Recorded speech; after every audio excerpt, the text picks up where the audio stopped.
Le but de cette vidéo est d'expliquer la formule qui est surlignée ici en jaune, tangente de alpha égale sinus de alpha sur cosinus de alpha.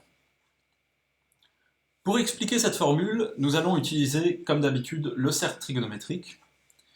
Et sur ce cercle, on a représenté toujours l'angle alpha en bleu, l'angle alpha qui définit un point M sur le cercle. Et puis, le segment en rouge, OM1, représente le cosinus de alpha. Donc la longueur du segment rouge représente le cosinus de alpha. La longueur du segment vert OM2 représente le sinus de alpha. Et puis, comme le segment OM2 a la même longueur que le segment M1M, qui est en vert ici aussi, comme on le voit là, on peut aussi dire que le sinus de alpha, c'est la longueur M1M. Et puis finalement, en magenta, on a le segment E1T qui représente la tangente de alpha.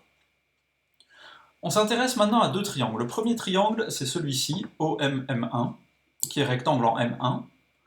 Et le deuxième triangle, qui est par-dessus le premier, et qui est un petit peu plus grand, c'est le triangle OTE1,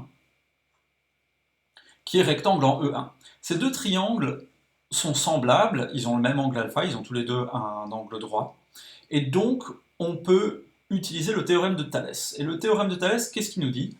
Il nous dit que le grand côté E1T divisé par le grand côté ici OE1 est égal, ce rapport est égal au rapport entre le petit côté M1M et le petit côté OM1 ici. Bien, remplaçons maintenant toutes ces longueurs par les valeurs qui nous intéressent. E1T, c'est la tangente de alpha. OE1, c'est le rayon du cercle trigonométrique, donc ça mesure 1. Et ça, c'est égal à quoi? M1M, c'est le sinus de alpha, et OM1, c'est le cosinus de alpha.